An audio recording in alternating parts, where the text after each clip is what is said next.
प्रीति तोमर जी। धन्यवाद अध्यक्ष जी, जो आपने इतने गंभीर मुद्दे पर आपने मुझे बोलने का मौका दिया। अध्यक्ष जी, जब 2015 में हमारी अरविंद केजरीवाल जी के कुशल नेतृत्व में हमारी सरकार बनी, तब केजरीवाल जी के सामने दिल्ली के कुछ अहम मुद्दों में से एक मुद्दा महिलाओं की सेफ्टी को लेकर था, बच्चों और बुजुर्गों की सेफ्टी को लेकर था, क्योंकि दिल्ली धीरे धीरे क्राइम कैपिटल बनती जा रही थी।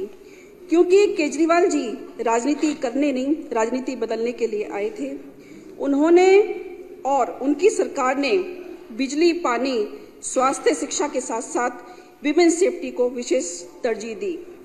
उन्होंने जनता से जो वायदे किए वो सब पूरे किए और इतिहास में अपनी उपस्थिति दर्ज कराई।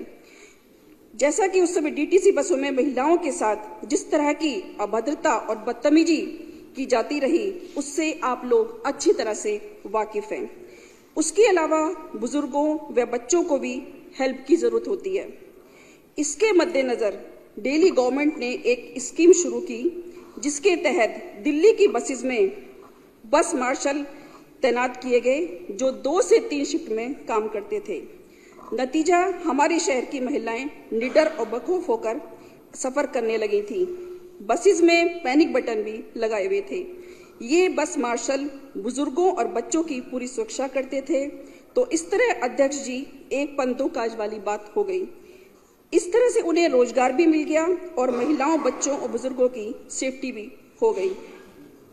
लेकिन अध्यक्ष जी, शायद कहीं ना कहीं अंदेशा भी था केंद्र सरकार की हरकतों को देखते हुए, और वो हो भी गया। 2023 के अप्रैल में एक साजिश के तहत सेंट्रल गवर्नमेंट ने ऑफिसर्स को माध्यम बनाकर पहले इन्हें हटाने की साजिश रची, फिर इनकी सैलरी रोक दी गई और इस बीच में बहुत सारी बातें हुई जिनका जिक्र मेरे साथी विधायकों ने अभी अभी किया है। अरविंद केजरीवाल जी बार बार लिखित में शिकायत करते कि बस मार्शल को तनख्वाह मिलनी चाहिए, उन्हें बसेस में लगा रहना चाहिए। लेकिन केंद्र सरकार ने अक्टूबर 2023 में 10,000 बस मार्शल्स और सिविल डिफेंस वॉरियर्स को ड्यूटी से हटा दिया। इनके घरों में चूल्हा नहीं जला, कई लोगों ने सुसाइड तक कर लिया।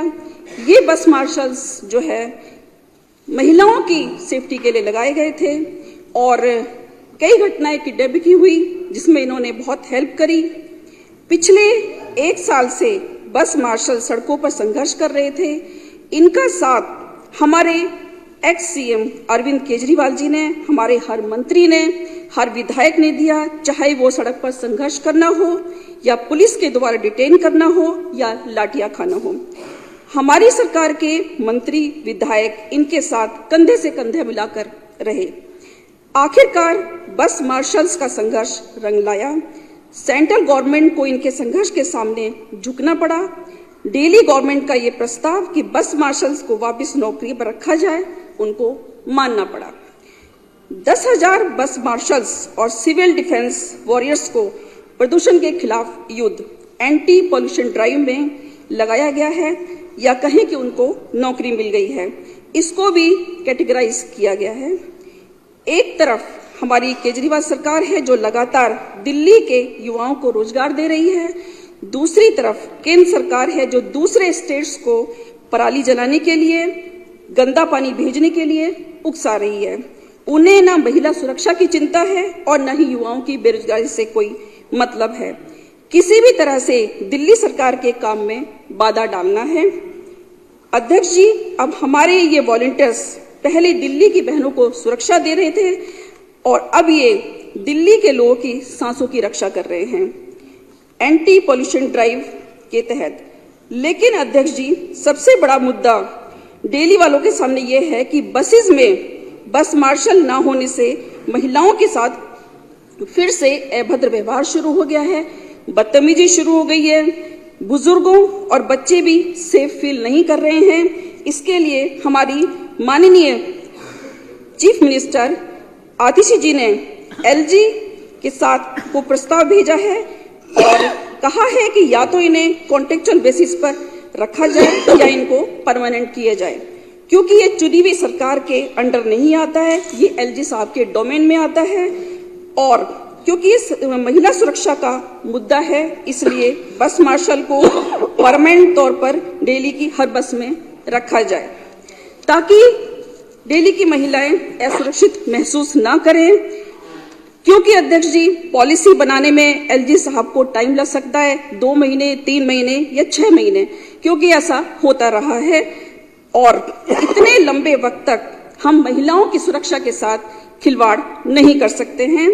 तो दिल्ली गवर्नमेंट ने ये फैसला लिया है कि तुरंत प्रभाव से 10,000 बस मार्शल्स को जो 31 अक्टूबर 2023 को लगे हुए थे उनको परमानेंट किया जाए तब तक की कोई नई पॉलिसी नहीं आ जाती। अध्यक्ष जी, हम एलजी साहब से उम्मीद करते हैं और साथ ही साथ अपने विपक्ष के भाइयों से भी मैं उम्मीद करती हूं कि इस प्रस्ताव को जल्दी से जल्दी पास किया जाए ताकि महिलाओं को, बुजुर्गों को और बच्चों को सुरक्षा मिल सके, एक इंसानियत के तौर पर ही, क्योंकि सबके परिवार हैं और जनता जनार्दन है।